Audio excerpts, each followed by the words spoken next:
Story with Binaca. सुनिए कहानी Binaca की जुबानी। तो लीजिए, हाजिर है सुभद्रा कुमारी चौहान की कहानी पवित्र ईर्ष्या। विमला अपने बाग में माली के साथ तरह तरह के फूल और पत्तियों को पहचान रही थी और उन्हीं के साथ खेल रही थी, क्योंकि उसके साथ खेलने के लिए कोई सगे भाई या बहन नहीं थे। आज राखी का त्योहार था, 12 महीने का दिन। सभी बच्चे अपने अपने घरों में खेल कूद रहे थे और इस चहल पहल में आज किसी को विमला की याद नहीं रही, इसीलिए वो बिल्कुल अकेली पड़ गई थी। अचानक उसकी दृष्टि सड़क पर हरी हरी साड़ियों में सजी हुई कुछ स्त्रियों और बालिकाओं पर पड़ी, जिनके हाथ में चांदी के समान चमकती हुई थालियों में कुछ फूल मालाएं, फल, नारियल और उनके साथ रंग बिरंगी राखियां चमक रही थी। उसी समुदाय में विमला की सखी चुन्नी भी थी। चुन्नी को देखकर विमला चुप न रह सकी। कौतूहलवश वो पुकार उठी, अरे इतनी सज धज कर कहाँ जा रही हो चुन्नी, और ये हाथ में क्या लिए हुए हो चमकता हुआ? चुन्नी विमला की अनभिज्ञता पर हंस पड़ी।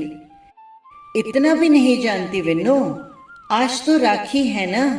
हम लोग भगवान जी के मंदिर में पूजा करने जा रही हैं, वहां से लौटकर फिर राखी बांधेंगी। किसे राखी बांधोगी? विमला ने बड़ी उत्सुकतावश पूछा। इस प्रश्न पर सभी खिलखिलाकर हंस पड़ी। विमला शर्मा गई।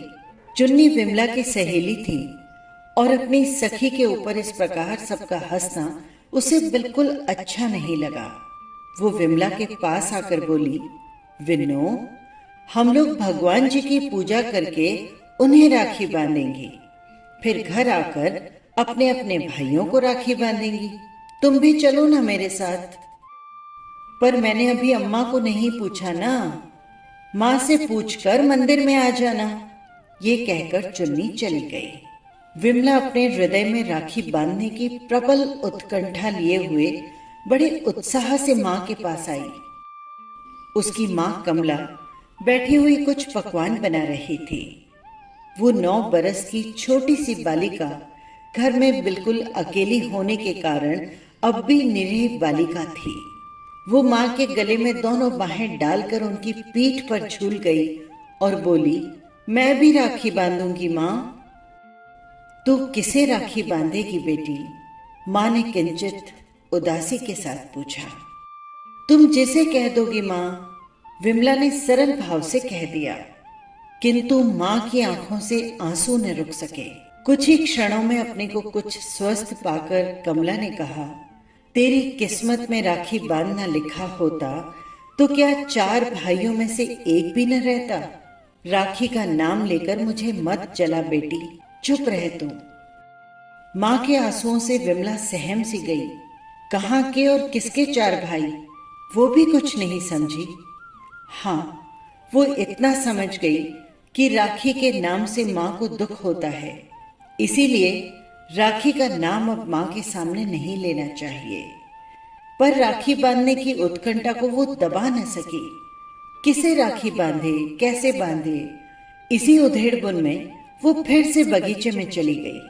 फाटक के नजदीक चुपचाप बैठकर गीली मिट्टी के लड्डू, पेड़ा, गुंजिया और तरह तरह के पकवान बनाने लगी। किंतु राखी की समस्या अभी तक उसके सामने उपस्थित थी। इसी समय रोली का टीका लगाए, फूलों की माला पहने और हाथ में चमकती हुई राखियां बांधे हुए उसके पास अखिलेश आया।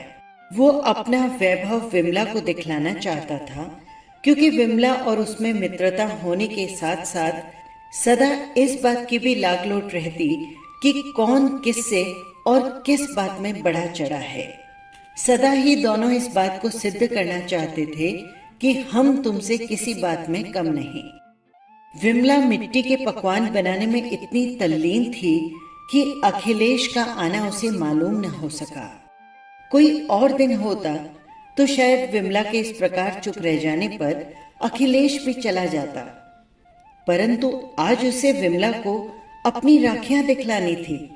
उस पर यह प्रकट करना था कि विमला, मुझे जो सम्मान प्राप्त है वो तुम्हें नहीं। इसीलिए उसने विमला को छेड़ा। विन्नो, ये तुम्हारे मिट्टी के लड्डू कौन खाएगा जो इतने सारे बनाए जा रही हो? विमला के हाथ का लड्डू गिरकर टूट गया। उसने तुरंत अखिलेश की तरफ देखा और अखिलेश ने सगर्व दृष्टि से अपने हाथों को देखा जिन पर राखियां चमक रही थी। विमला अपने पकवानों को बनाना भूल गई। फिर वही राखियां उसके दिमाग में झूलने लगी। अखिलेश के पास खड़ी होकर हाथ से मिट्टी झाड़ती हुई बोली, तुम्हें राखी किसने बांधी अखिल? चुन्नी ने बांधी है और मैंने उसे 1 रुपया भी दिया, समझी? अखिलेश ने कहा। कुछ क्षणों तक न जाने क्या सोचकर फिर विमला बोली, तो तुम मुझसे भी राखी बंधवा लो अखिल भैया, मुझे रुपया न देकर अठन्नी ही दे देना। नहीं भाई, अठन्नी की बात तो झूठी है। मेरे पास तो 51 है, वो मैं तुझे दे दूंगा। पर क्या तुम्हारे पास राखी है? अखिल ने पूछा।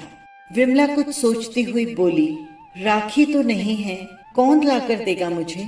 आश्वासन के स्वर में अखिलेश बोला, तुम पैसे दोगी तो मैं ही ला दूंगा, ये कोई बड़ी बात नहीं है। पर विन्नो, राखी अकेले नहीं बांधी जाती। राखी बांधने के बाद फल, मेवा, मिठाई भी तो दी जाती है। वो तुम कहाँ से लाओगी? मिठाई मैं माँ से मांग लूंगी और कुछ नींबू बगीचे से तोड़ लूंगी। पर पैसे तो मेरे पास 2 ही हैं, उसमें राखी आएगी क्या? विमला ने पूछा।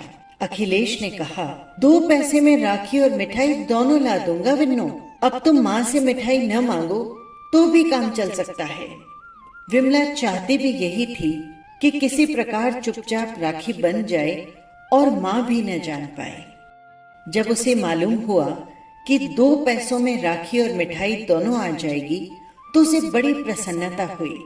उधर अखिलेश राखी लेने गया, इधर विमला फूलों की माला एक नन्ही सी थाली में जरा सी रौली और अक्षत रखकर उसकी प्रतीक्षा करने लगी। उसे अधिक प्रतीक्षा नहीं करनी पड़ी। अखिल 1.5 पैसे की मिठाई और ढेले की एक राखी लेकर कुछ ही देर में लौट आया। माली के घर से जरा सा मिट्टी का तेल मांगकर एक मिट्टी का दिया जलाया गया और वहीं गौधूली की पवित्र बेला में एक अबोध बालिका ने एक बालक को 2 पैसे से सदा के लिए भाई के रूप में बांध लिया।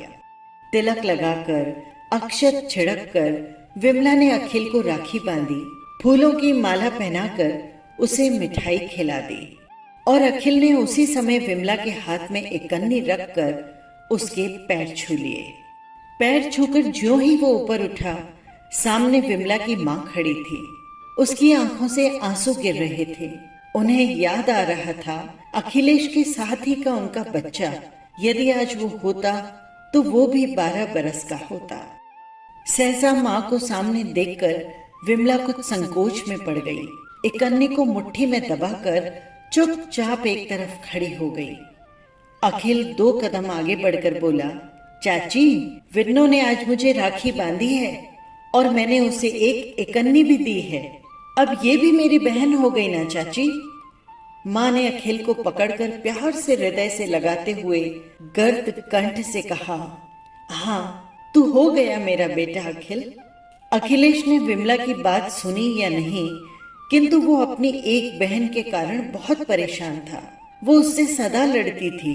वो कुछ चिंतित से स्वर में बोला, पर चाची, चुन्नी तो मुझसे बहुत लड़ती है।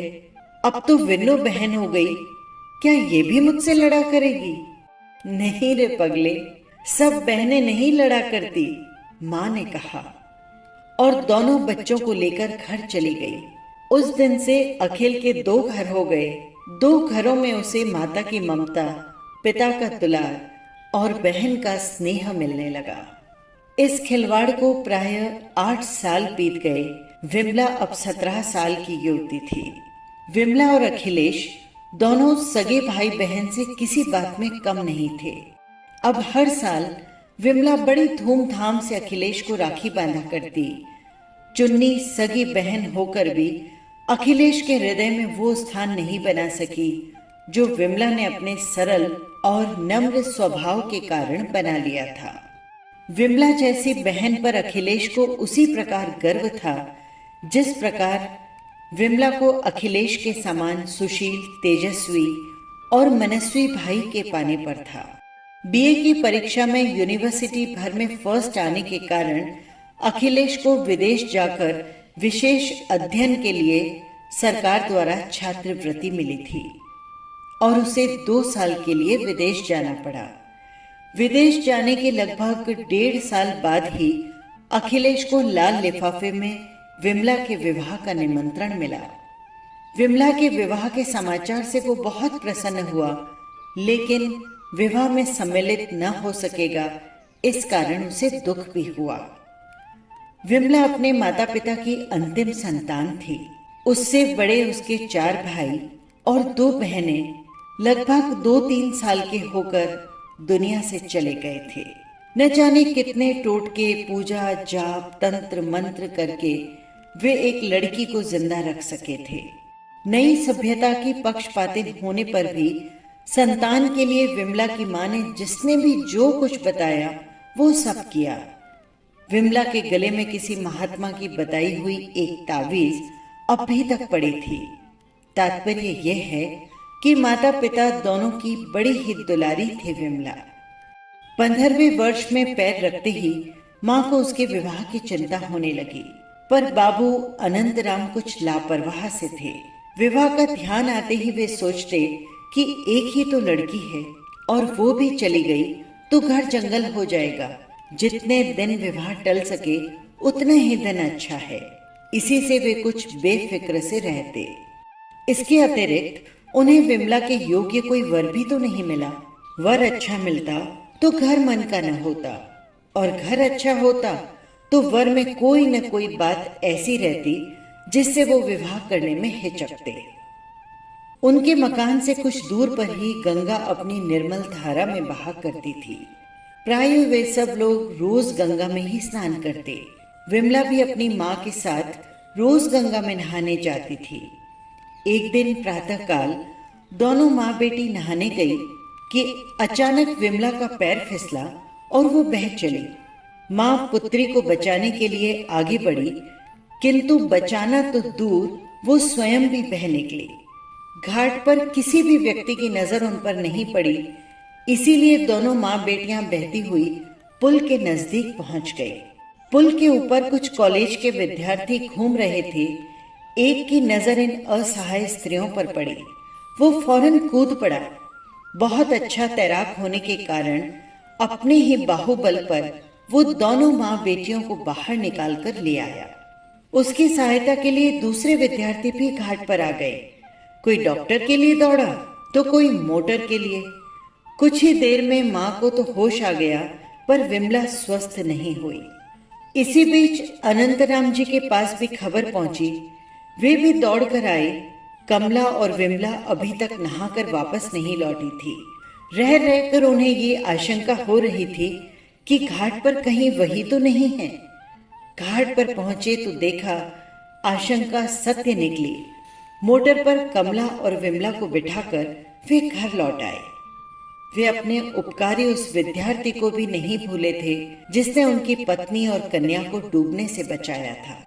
अनंतराम जी के आग्रह से विनोद को भी उनके घर तक आना पड़ा। विमला कई दिनों तक बीमार रही। विनोद प्राय उसे देखने आता। इसी बीच अनंतराम ने विनोद का सब हाल मालूम कर लिया और उन्होंने विनोद को सब प्रकार से विमला के योग्य समझा। उन्होंने ईश्वर को कोटिश धन्यवाद दिए जिसने घर बैठे विमला के लिए योग्य पात्र भेज दिया था। विनोद बसंतपुर का निवासी था और यहाँ कॉलेज में एमए फाइनल में इसी साल बैठने वाला था। परिवार में पिता को छोड़कर और कोई नहीं था। पिता डिप्टी कलेक्टर और बसंतपुर के प्रसिद्ध रईस थे। विनोद स्वयं बहुत सुंदर, स्वस्थ, तेजस्वी युवक था। अन्य लड़कों की तरह बनावट या शरारत उसमें नाम मात्र भी न थी। वो विमला को देखने आता था अवश्य, पर जब तक अनंतराम जी स्वयं उसे साथ लेकर भीतर न जाते वो कभी अंदर नहीं जाता। उसके इस व्यवहार और अध्ययनशीलता तथा उसकी विद्या और बुद्धि पर अनंत राम जी और उनकी पत्नी दोनों ही मंत्र मुग्ध थे और इसीलिए अपनी प्यारी पुत्री को उन्होंने विनोद को सौंप दिया। विनोद भी विमला के शील स्वभाव पर मुग्ध था। इससे पहले उसने विवाह की तरफ सदा अनिच्छा ही प्रकट की थी, किंतु विमला के साथ जो विवाह का प्रस्ताव हुआ वो टाल न सका, प्रसन्नता से स्वीकार ही किया। विनोद विमला को इतना अधिक चाहते थे कि विवाह के बाद वो 2-3 महीने तक माँ के घर वापस न आ सकी। विनोद उसे नहीं रोकते थे, पर विमला जानती थी कि उसके जाने के बाद उन्हें कितना बुरा लगेगा। माता पिता से मिलने के लिए कभी कभी वो बहुत विकल हो जाती। उसकी इस विकलता से विनोद को भी दुख होता, किंतु विमला का क्षणिक वियोग भी वो सहन नहीं कर सकता था। यहाँ तक कि उसने अपने मित्रों से भी मिलना जुलना बंद कर रखा था। उसका अधिकांश समय उसके शयनगार में ही बीतता। वहीं वो पढ़ते लिखते, विमला वहीं उनकी आंखों के सामने रहती। विवाह के 3 महीने बाद विनोद के पिता की बदली उसी शहर में हो गई जहां विमला का मायका था। विमला और विनोद दोनों ही बहुत प्रसन्न थे। अब विमला को माता पिता से मिलने की भी सुविधा हो गई और विनोद का भी साथ न छूटता। अब वो प्रायः दूसरे तीसरे दिन 2 घंटे के लिए माँ के यहाँ जाती और उनसे मिलकर वापस लौट आती। इसी प्रकार एक दिन विनोद के साथ विमला अपनी माँ के घर आई। विमला तो अंदर चली गई, विनोद वहीं हॉल में चिट्ठियों को देखने लगा। एक पत्र विदेश से आया था। लिखावट उसके मित्र और सहपाठी अखिलेश की थी। पत्र था विमला के लिए।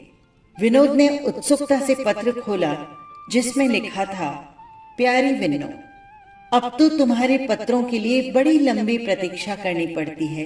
क्या तुम्हें पत्र लिखने तक का अवकाश नहीं मिलता? अपने नए साथी के कारण तो मुझे नहीं भूली जा रही हो तुम। यदि ऐसा होगा तो भाई मेरे साथ बड़ा अन्याय होगा। पत्रों का उत्तर तो कम से कम दे दिया करो। चाची को प्रणाम कहना, और अब पत्र में देर हुई तो मैं नाराज हो जाऊंगा। समझी? तुम्हारा अखिलेश। पत्र पढ़कर विनोद स्तंभित से रह गए। वे समझ न सके कि कब और कैसे अखिलेश की विमला से पहचान हुई। 2 साल पहले 7 साल तक अखिलेश उसके साथ ही पड़ा था। उसने भी कभी विमला का जिक्र नहीं किया और न विवाह के बाद आज तक विमला ने कुछ अखिलेश के विषय में मुझे बताया। और अब पत्र आते हैं, वो भी विमला के मैके के पते पर। पत्र की भाषा यही स्पष्ट करती है कि दोनों में बहुत घनिष्ठ मित्रता है। वे गहरी चिंता में डूब गए। आज पहली बार विमला उन्हें कुछ दोषी सी नजर आई। उसे विनोद से अखिलेश के विषय में सब कुछ कह देना चाहिए था। अखिलेश के प्रति भी आज विनोद के हृदय में एक प्रकार से ईर्ष्या जनित भाव जागृत हुआ। फिर पत्र पढ़ने के बाद वे अंदर न जा सके। पत्र को जेब में रखकर चुपचाप अपने घर चले गए। इस कहानी में आगे क्या होता है, ये जानने के लिए हम सुनेंगे इस कहानी का दूसरा भाग। नमस्कार।